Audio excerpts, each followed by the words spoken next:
fur is the most controversial skin in fashion. Over the last few years, some brands have stopped using fur following pressure campaigns, but many are still using it. Sustainability has definitely become a catchword in the fashion industry, and there is a lot of greenwashing. It's becoming kind of upsetting in a way because there are so many people doing good works, but the ones who have the most money and the deepest marketing pockets are the ones that are blasting that they're doing good works, when in fact they're not always doing good works.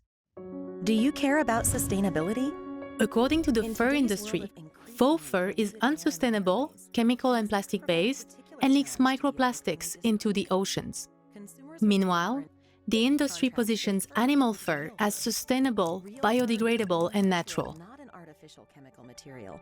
Real fur is a sustainable resource produced by farms or from a renewable surplus that can be harvested from the wild. One thing that the fur and leather industry has done really effectively in the last several years is take a debate around what happens to animals used for materials and turn it into a debate about plastic.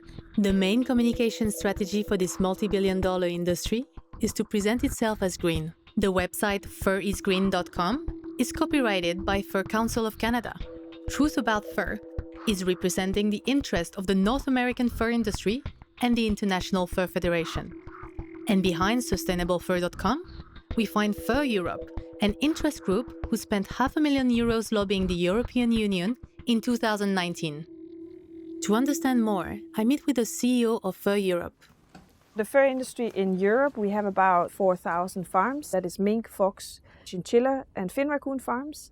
We produce around 30 million mink skins and fox skins, yeah. My role as CEO is to take care of the interests of my members, to make sure that we promote fur positively, especially in a political context. Natural fur is a 100% natural product and it biodegrades, especially compared to the plastic fur, which pollutes the oceans, pollutes our nature. But also compared to that, the active life of our product is longer than you can see in any other product. Can we get a little more in the environmental impact? I cannot give you the figures of what we have exactly of impact now, but we are in the process of getting a full picture. In reality, based on a study funded by the fur industry itself, only about 25% of a fur pelt biodegrades. And compared with synthetic faux fur, animal fur produces 7.5 times more emissions. On top of that, to prevent pelts from rotting, animal fur is processed using chemicals like formaldehyde and heavy metals. There have also been studies on human health in association with wearing fur. And in Italy, garments that were intended for babies and children with fur trim showed that these dangerous carcinogenic chemicals were rubbing off on people. And this is an industry that wants us to believe that it's sustainable and natural. The microplastic argument also doesn't stand. Faux fur doesn't get washed often, and certainly not in machines. It's starting to look a lot like the fur industry is using sustainability as a distraction. I don't think we can talk about ethical fashion without talking about animals. To me, it's about a value system. It's about how we treat the planet, how we treat people, and animals are part of that conversation. Is it acceptable to kill animals for fashion? That is a very big question.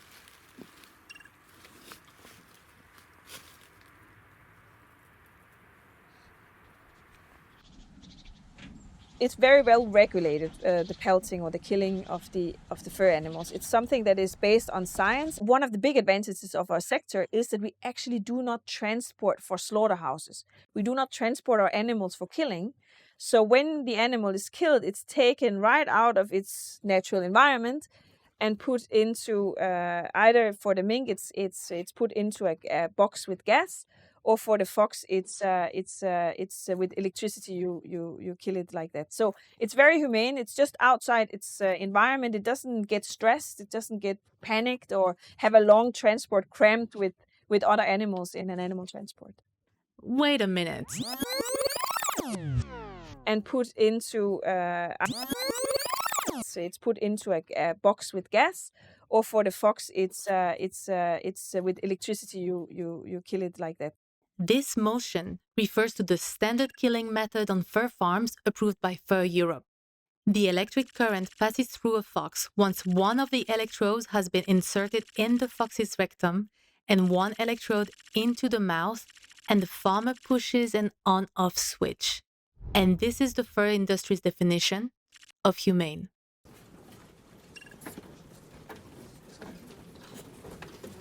Another reason they do this is because they need to preserve the fur.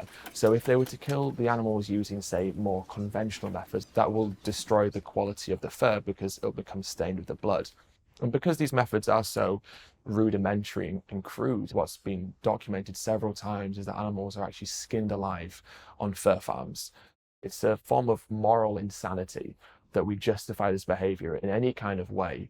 I've not experienced one person that came to a fur farm saying, I don't accept this. I have experienced many people going to a fur farm saying, whoa, is this really what's going on? There are all these pictures and myths about what is going on, but when you actually see it, it's an animal production. The animals are well, they are curious, they are lively. It's just an experience to go and see it. So that would always be my answer. The RSPCA, which is Britain's leading animal welfare organisation, conducted a survey which showed, I think, just over 85% of the UK public would not actively choose to wear fur.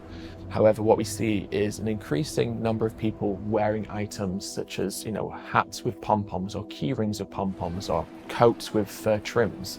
They're aware that actually people don't want to buy these items anymore and they're undesirable. And so they've tried to sneak fur back into the marketplace by making it very subtle and very hidden. It's not only therefore something that's immoral towards the animals, but actually immoral towards the people who buy these products, because if they knew the cruelty behind it and they'd seen what happens to these animals, they wouldn't want to purchase it. Over 100 million animals are killed every year on fur factory farms where everything is planned from birth. Babies are born in spring and grow confined in narrow cages. When winter comes and when their fur is fully grown, the animals are then killed and skinned. Some animals are kept for breeding for the next year in a never-ending cycle of birth, cage, and death. To make one fur coat, it takes up to 300 chinchillas, 60 mink, or 15 to 40 foxes.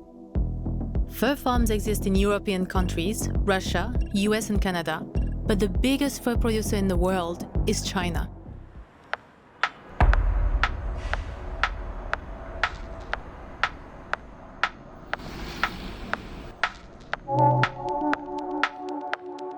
I lived in China for 10 years.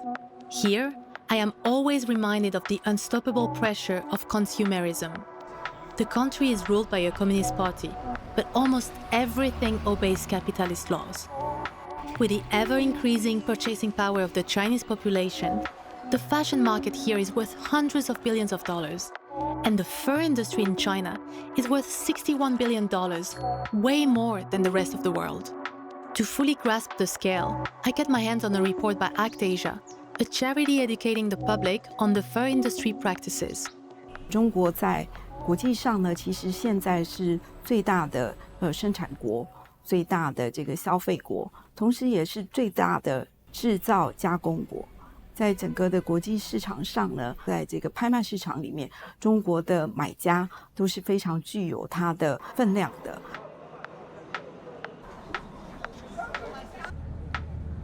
One of the major centers for the skin trade is just 1 hour outside of Shanghai.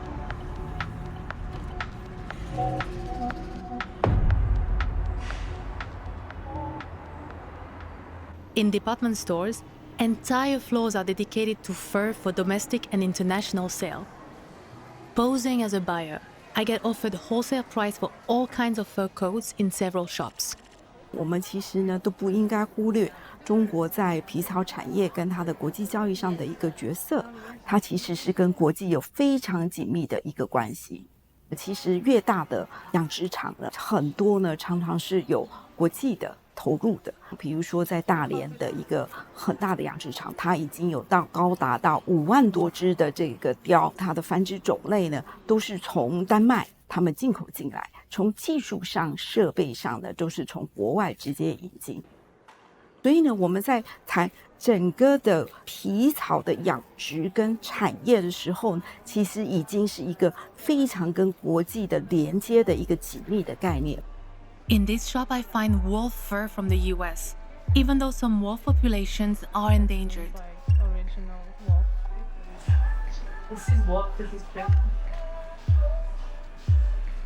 里面你知道吗？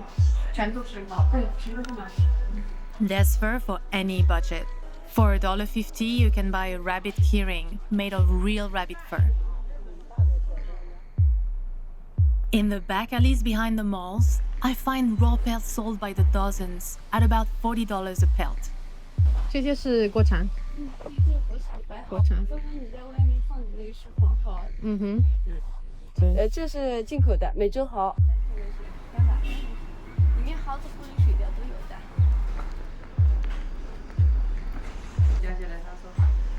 所以很多人他在买这些产品的时候呢，是无意识的，甚至有20%的人不知道啊，原来我买的皮草里面是含有动物的成分存在的，是皮草动物。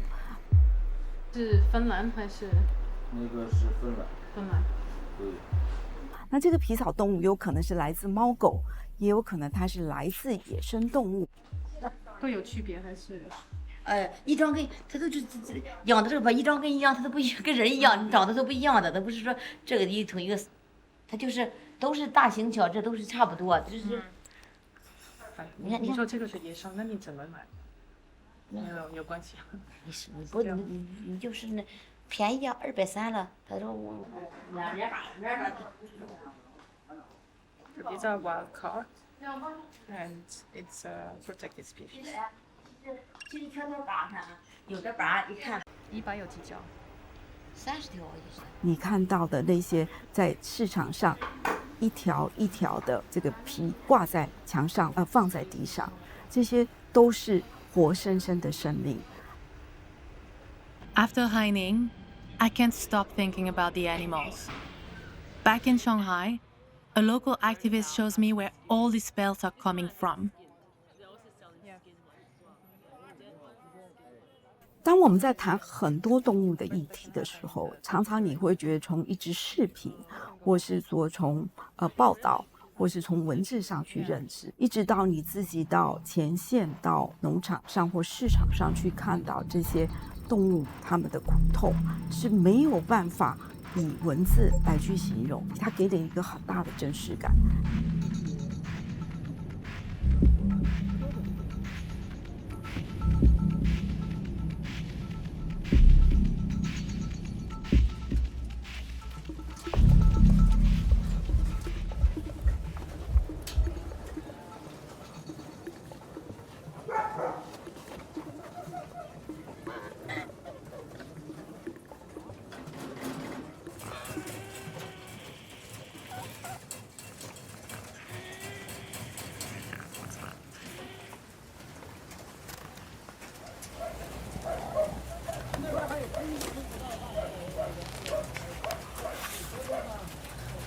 Shangli is the biggest raw fur market in China, so basically in the world.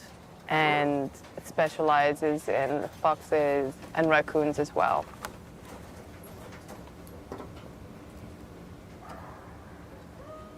And this is just like 300 of them here.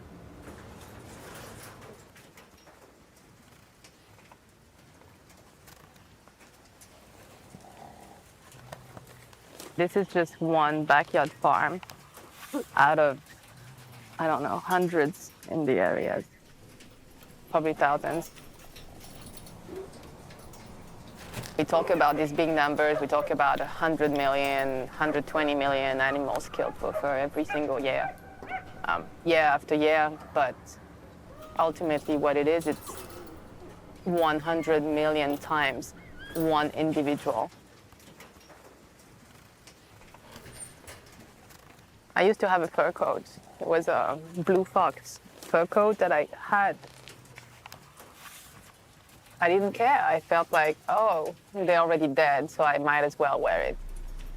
And I didn't understand that because I was buying it, then they were living this life.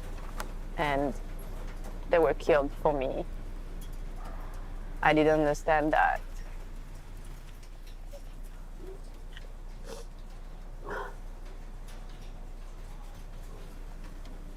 I know. Nathan makes the same noise as my dog.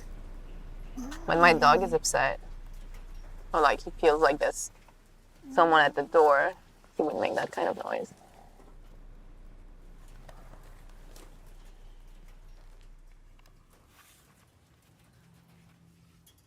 当我看到皮草动物被屠宰、取皮，整个的过程里面呢，其实伤心跟自己的难过是无法去叙述的。常常呢，在很多天之后，甚至很多年之后，这些影像呢，都不断会浮现。